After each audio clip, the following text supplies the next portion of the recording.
नमस्कार। देवरिया की आवाज रेडियो केसरी से प्रस्तुत है स्थानीय हालचाल। पहले मुख्य हालचाल। वन स्टॉप सेंटर से एक किशोरी हो गई फरार, पुलिस जांच में जुटी। कार्रवाई से बचने को हाई कोर्ट पहुंची बीएसए शालिनी श्रीवास्तव।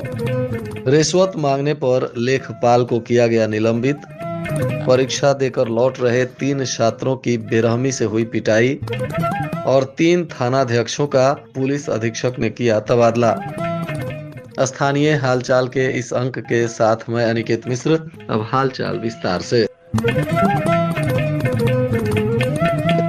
जिले में स्थापित वन स्टॉप सेंटर से एक किशोरी संदिग्ध स्थिति में लापता हो गई है, जिसको लेकर अब विभाग में हड़कंप मच गया है। इसकी जानकारी पुलिस को और वरीय पदाधिकारियों को दी गई है। पुलिस और वरीय पदाधिकारी अब इस युवती की जांच पड़ताल और खोजबीन में लगे हुए हैं। शिक्षक कृष्ण मोहन सिंह आत्महत्या प्रकरण में नामजद बीएसए शालिनी श्रीवास्तव ने गोरखपुर पुलिस और शासन की कार्रवाई से बचने के लिए इलाहाबाद हाई कोर्ट की शरण ली है। उन्होंने याचिका दाखिल किया है। हालांकि अभी तक इस पर सुनवाई की तिथि नियत नहीं हुई है। बताते चले कि शिक्षक कृष्ण मोहन सिंह ने 20 फरवरी की रात गोरखपुर स्थित अपने आवास में आत्महत्या कर ली थी और उनके पास से सुसाइड नोट मिला था, जिसके बाद उनकी पत्नी गुड़िया सिंह की तहरीर पर थाने में बीएसए शालिनी श्रीवास्तव, बाबू संजीव सिंह और अन्य सहयोगियों के विरुद्ध आत्महत्या के लिए उकसाने और धमकी देने का मुकदमा दर्ज हुआ है और इसी से बचने को लेकर अब बीएसए ऊपरी अदालत में गुहार लगा रही है। पुलिस अधीक्षक संजीव सुमन ने कानून व्यवस्था को सुदृढ़ करने के उद्देश्य से 3 थाना प्रभारियों का तबादला किया है। इस प्रशासनिक फेरबदल को अपराध नियंत्रण की दिशा में एक महत्वपूर्ण कदम माना जा रहा है। जारी आदेश के अनुसार सुरौली थाने के प्रभारी निरीक्षक राहुल कुमार सिंह को खुखुंदू थाने की जिम्मेदारी सौंपी गई है। राहुल कुमार सिंह का कुछ दिन पहले ही गौरी बाजार से सुरौली थाने पर स्थानांतरण हुआ था। इसके 1 सप्ताह के भीतर उनका पुनः तबादला कर दिया गया। वहीं खुखुंदू थाने में तैनात प्रभारी निरीक्षक दिनेश कुमार मिश्रा को सलेमपुर कोतवाली का नया कोतवाल बनाया गया। सलेमपुर कोतवाली में कार्यरत उप निरीक्षक महेंद्र चतुर्वेदी को मीडिया सेल प्रभारी की जिम्मेदारी दी गई। इसके अलावा सदर कोतवाली की केंद्रीय चौकी पर तैनात चौकी प्रभारी अविनाश मौर्य का स्थानांतरण सुरौली थाने में किया गया, जहां उन्हें नई जिम्मेदारी सौंपी गई है। पुलिस अधीक्षक ने स्पष्ट किया है कि कानून व्यवस्था को प्रभावी रखने के लिए, अपराध नियंत्रण को सशक्त करने के लिए समय समय पर प्रशासनिक बदलाव किए जाते हैं। देवरिया जिले की इकलौती बजाज हिंदुस्तान चीनी मिल प्रतापपुर किसानों को जागरूक करने के लिए प्रतिदिन रैली निकाल रही है। यह पहल बसंतकालीन उन्नत शीत गन्ने की बुआई को बढ़ावा देने के उद्देश्य से हो रहा है। इन जागरूकता रैलियों को गन्ना महाप्रबंधक राम कुमार शर्मा ने मिल गेट पर हरी झंडी दिखाकर रवाना किया। उन्होंने कहा कि गन्ना किसानों के लिए नकदी फसल है। किसानों से आधुनिक और अधिक उपज देने वाली गन्ना प्रजातियों की बुआई करने का आग्रह भी किया गया, ताकि वे अधिक पैदावार और बेहतर चीनी प्राप्त कर सकें। रुद्रपुर में अधिवक्ताओं ने अधिवक्ता प्रोटेक्शन बिल लागू करने की मांग को लेकर धरना प्रदर्शन किया। उन्होंने न्यायिक कार्यों का बहिष्कार करते हुए मुख्यमंत्री के नाम संबोधित एक ज्ञापन भी उप जिलाधिकारी हरिशंकर लाल को सौंपा। यह प्रदर्शन तहसील बार एसोसिएशन रुद्रपुर के अध्यक्ष सत्यानंद पांडे और महामंत्री विनोद पाठक के नेतृत्व में किया गया। अधिवक्ताओं ने बताया कि विभिन्न जिलों में अधिवक्ताओं के साथ हत्या और मारपीट की घटनाएं बढ़ रही हैं, जिससे अपराधियों का मनोबल बढ़ा है। अध्यक्ष सत्यानंद पांडे ने कहा कि अधिवक्ताओं को पर्याप्त सुरक्षा नहीं मिल पा रही है, जिससे उनमें गहरा रोष व्याप्त है। होली और ईद के त्योहार को लेकर रुद्रपुर कोतवाली परिसर में पीस कमेटी की बैठक हुई। सीओ रुद्रपुर हरि राम यादव ने कहा कि होली और ईद का त्योहार बहुत ही पवित्र पर्व है। इसे आपसी सौहार्द के साथ दोनों समुदाय के लोग मिलकर आपसी भाईचारा के साथ मनाएं। अगर कहीं किसी प्रकार का हुड़दंग हुआ तो सख्त कार्रवाई होगी। उन्होंने कहा कि सभी गांवों में उप निरीक्षक और बीट के सिपाही जाकर लोगों के साथ बैठक करेंगे। क्षेत्र के सभी प्रमुख स्थान और चौराहों पर पुलिस के पिकेट भी लगाए जाएंगे। साथ ही अतिरिक्त फोर्स भी तैनात किया जाएगा।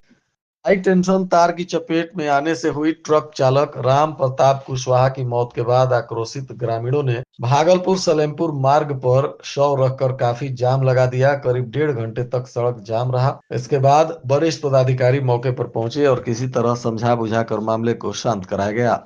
बेसिक स्कूलों में कार्यरत शिक्षक शिक्षिकाओं द्वारा टीईटी की अनिवार्यता के विरोध में आंदोलन तेज हो गया है। विकासखंड लार के प्राथमिक, उच्च प्राथमिक, जूनियर हाई स्कूल एवं कंपोजिट विद्यालयों के शिक्षक 23 फरवरी से ही बाह में काली पट्टी बांधकर शिक्षण कार्य कर रहे हैं। टीचर्स फेडरेशन ऑफ इंडिया के बैनर तले शिक्षकों ने काली पट्टी बांधकर कक्षाओं में पढ़ाई शुरू की है। साथ ही बीएलओ और एसआईआर के दायित्वों का भी निर्वहन करते समय शांतिपूर्ण तरीके से विरोध जारी रखा गया है। महर्षि देवराहा बाबा मेडिकल कॉलेज में पर्याप्त संख्या में वेंटिलेटर उपलब्ध हैं, पर टेक्नीशियन की तैनाती नहीं होने से उन्हें चालू नहीं किया जा सका है और वेंटिलेटर धूल फाक रहे हैं। इतना ही नहीं, रखे रखे बहुत सारे खराब भी हो रहे हैं। ऐसे में संसाधन उपलब्ध होने के बाद भी गंभीर मरीजों का इलाज नहीं हो पा रहा है, जिससे उन्हें मजबूरी में हायर सेंटर रेफर करना पड़ रहा है। इसकी वजह से मरीजों और तीमारदारों को परेशानियों का सामना करना पड़ता है। कोरोना महामारी के दौरान जिला अस्पताल को वेंटिलेटर उपलब्ध कराया गया था और इसके बाद बाबू मोहन सिंह जिला अस्पताल को उच्चीकृत कर वर्ष 2021 में मेडिकल कॉलेज की स्थापना की गई थी।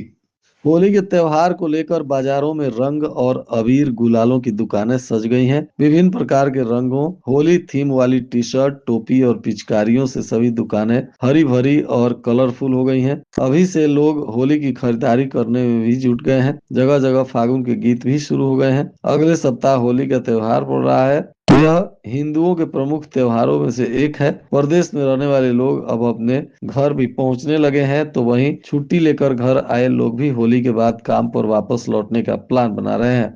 प्रदेश के परिवहन राज्य मंत्री स्वतंत्र प्रभार और जनपद के प्रभारी मंत्री दया शंकर सिंह की अध्यक्षता में कलेक्टेरिएट के सभागार में विकास कार्यों की समीक्षा हुई। इस दौरान जनपद में संचालित विभिन्न योजनाओं और निर्माणाधीन परियोजनाओं के प्रगति पर विस्तार से चर्चा हुई। प्रभारी मंत्री ने निर्देशित किया कि सभी निर्माण कार्य निर्धारित समय सीमा के भीतर गुणवत्तापूर्ण और मानकों के अनुरूप पूर्ण कराए जाएंगे। उन्होंने कहा कि जनप्रतिनिधियों के सुझाव को प्राथमिकता के साथ क्रियान्वित करें। उन्होंने कहा कि विकास कार्यों में गुणवत्ता एवं पारदर्शिता सर्वोच्च प्राथमिकता होनी चाहिए। प्रभारी मंत्री ने अधिकारियों से अपेक्षा की है कि लक्ष्य के अनुरूप प्रगति सुनिश्चित करते हुए कार्य को पूरा करें। यूपी बोर्ड हाई स्कूल के विज्ञान और इंटर के रसायन विज्ञान, समाज शास्त्र और संगीत विषय की परीक्षा हुई, जिसमें दोनों पालियों के 1,05,24 परीक्षार्थियों ने परीक्षा दी, तो वहीं 9,373 परीक्षार्थी अनुपस्थित रहे। यह परीक्षा जिले के 174 परीक्षा केंद्रों पर कड़ी निगरानी के बीच आयोजित की गई। अचल संपत्तियों की रजिस्ट्री कराने में फॉर्म 60 की व्यवस्था को समाप्त कर दिया गया है। अब क्रेता विक्रेता दोनों को पैन कार्ड देना अनिवार्य है। पैन कार्ड का रियल टाइम ऑनलाइन सत्यापन किया जाएगा। बिना क्रेता विक्रेता के पैन कार्ड के संपत्तियों की रजिस्ट्री नहीं होगी। गिफ्ट डीड और एक्सचेंज डीड में भी पैन कार्ड को अनिवार्य किया गया है। आय से अधिक संपत्ति और काले धन पर अंकुश लगाने को लेकर रजिस्ट्री में यह नया नियम लागू किया गया है। वहीं रजिस्ट्रार को 45 लाख और उससे अधिक की संपत्ति के खरीद बिक्री की आयकर को लेकर जानकारी देनी होगी।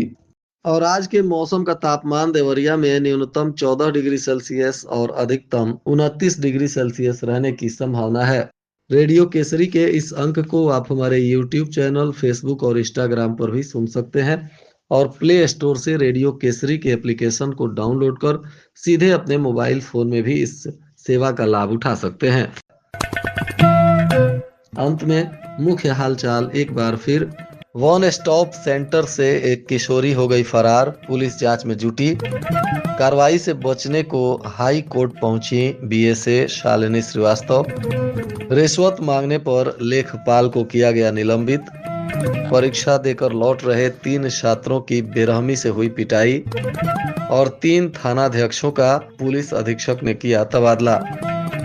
इसके साथ ही रेडियो केसरी से प्रसारित स्थानीय हालचाल का यह अंक समाप्त हुआ। नमस्कार।